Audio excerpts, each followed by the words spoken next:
Hello friends, welcome back to our channel Swathi ముత్యాలు. ఈరోజుటి మన recipe crispy poha cutlet. ఎంతో ఈజీగా, సింపుల్గా, హెల్తీగా ఇంట్లోనే మనం కట్లెట్స్ని తయారు చేసుకొని ఎంజాయ్ చేయవచ్చు. కరకరలాడే ఈ పోహా కట్లెట్స్ చాలా టేస్టీగా ఉంటాయి. పిల్లలు చాలా ఇష్టంగా తింటారు. దీని రెసిపీ ఇప్పుడు చూద్దాము. ముందుగా బంగాళదుంపల యొక్క స్కిన్ను పీల్ చేసుకొని వాటిని చిన్న చిన్న ముక్కలుగా కట్ చేసుకోవాలి. ఇప్పుడు ఈ ముక్కలను మనము ఉడకబెట్టుకొని రెడీగా పెట్టుకోవాలి. ఇప్పుడు ఒక బౌల్లో 1 కప్పు అటుకులను తీసుకొని అటుకులను శుభ్రంగా కడిగి తెచ్చుకోవాలి. శుభ్రంగా కడిగిన అటుకుల్లోకి కొద్దిగా వాటర్ వేసుకొని అటుకులు నానేంత వరకు మాత్రమే వాటర్ తీసుకొని వాటిని తడుపుకోవాలి. వాటర్ అనేది ఎక్కువగా తీసుకుంటే అటుకులు మెత్తగా అయిపోతాయి. ఇప్పుడు ఒక ఆనియన్ను చిన్న చిన్న ముక్కలుగా కట్ చేసుకొని పెట్టుకోవాలి. అలాగే పచ్చిమిర్చి, కొత్తిమీరను కూడా చిన్న చిన్నగా కట్ చేసుకోవాలి. ఇప్పుడు ఒక బౌల్లోకి 2 టేబుల్ స్పూన్ల కార్న్ఫ్లోర్ని తీసుకోవాలి.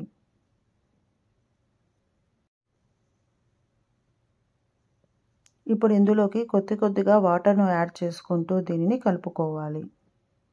ఎక్కువ వాటర్ వేసుకోకుండా చూసుకుంటూ కావాల్సిన కన్సిస్టెన్సీలో మనము చూసుకోవాలి. చూసారు కదా, ఈ కన్సిస్టెన్సీ వచ్చేటట్లుగా మనము వాటర్ను కలుపుకోవాలి. ఇప్పుడు ఒక బౌల్లోకి మనం నానబెట్టుకున్నటువంటి అటుకులను తీసుకొని వాటిని చేతితోనే మెత్తగా అనుకుంటే ఇలా మెత్తగా వచ్చేస్తుంది.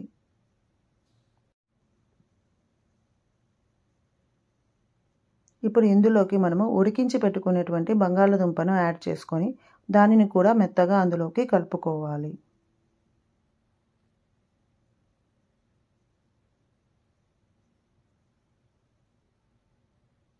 ఇప్పుడు ఇందులోకి మనము కట్ చేసి పెట్టుకునేటువంటి ఉల్లిపాయ ముక్కలను యాడ్ చేసుకోవాలి.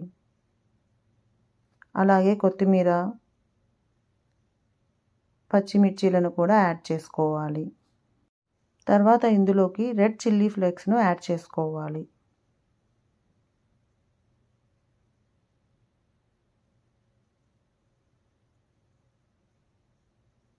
అలాగే ఇప్పుడు ఇందులోకి ఆరిగానోను యాడ్ చేసుకోవాలి.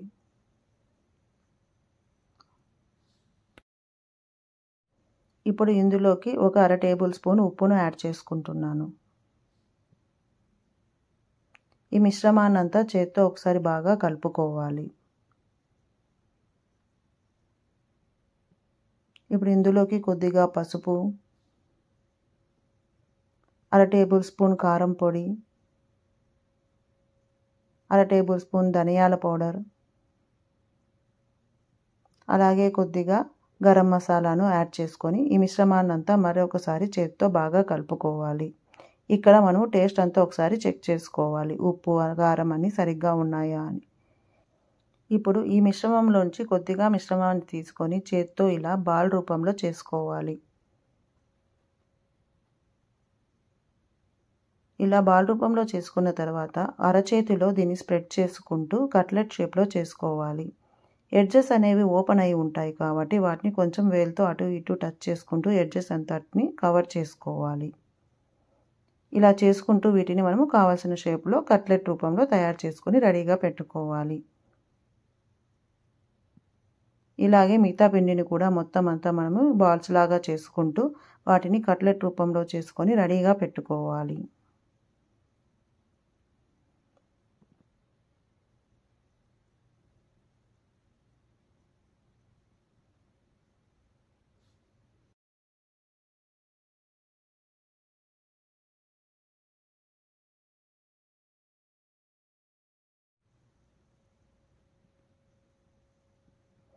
తర్వాత ఈ కట్లెట్లను కార్న్ఫ్లోర్ మిశ్రమంలో ఇలా ముంచుకొని తర్వాత దానిని బ్రెడ్ క్రంబల్స్లో ఇలా స్ప్రెడ్ చేసుకుంటూ అన్ని ఎడ్జెస్ సైడు అంతా బ్రెడ్ క్రంబల్స్ అయ్యేలా చూసుకుంటూ తీసుకొని పక్కన పెట్టుకోవాలి. ఇలా మొత్తం అన్ని కట్లెట్స్ను కార్న్ఫ్లోర్ మిశ్రమంలో ముంచుకుంటూ దాని తర్వాత బ్రెడ్ క్రంబల్స్తో స్ప్రెడ్ చేసుకుంటూ మొత్తం అన్నిటినీ రెడీగా పెట్టుకోవాలి.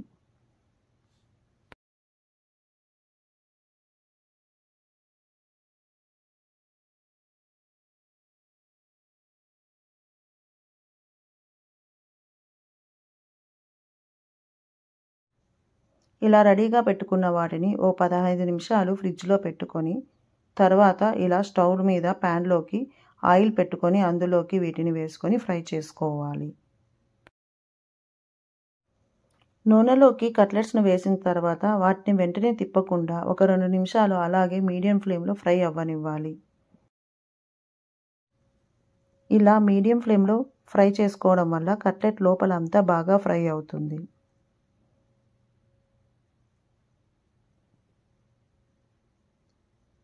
టూ మినిట్స్ తర్వాత గంటెతో మెల్లగా కట్లెట్స్ను ఇంకోవైపుగా టర్న్ చేసుకోవాలి. రెండో వైపుకు టర్న్ చేసుకున్న తర్వాత 1 మినిట్ ఫ్రై అవ్వనివ్వాలి. ఇలా చేయడం వల్ల కట్లెట్ అనేవి చాలా క్రిస్పీగా వస్తాయి. ఫ్రిడ్జ్లో పెట్టి తీయడం వల్ల ఈ కట్లెట్స్ ఆయిల్ కూడా చాలా తక్కువగా అబ్జర్వ్ చేస్తాయి.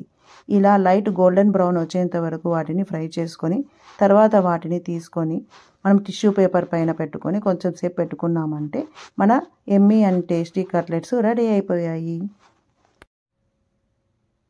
కరకరలాడే పోహా కట్లెట్స్ ఎంతో ఈజీగా సింపుల్గా ఇలా తయారు చేసుకోవచ్చు. తర్వాత మనం మిగతా అన్ని కట్లెట్స్ను కూడా ఇలాగే ఫ్రై చేసుకొని రెడీగా పెట్టుకోవాలి. చూసారు కదా, కరకరలాడే ఎంతో tasty and yummy poha cutlets ready. ఇవి చాలా క్రిస్పీగా స్పైసీగా చాలా బాగుంటాయి. వీటిని డైరెక్ట్గా ఇలాగైనా తినొచ్చు, లేదంటే ఏదైనా సాస్లో డిప్ చేసుకొని కూడా తినొచ్చు. మరిన్ని ఇలాంటి వీడియోస్ కోసం please subscribe our channel. Thank you.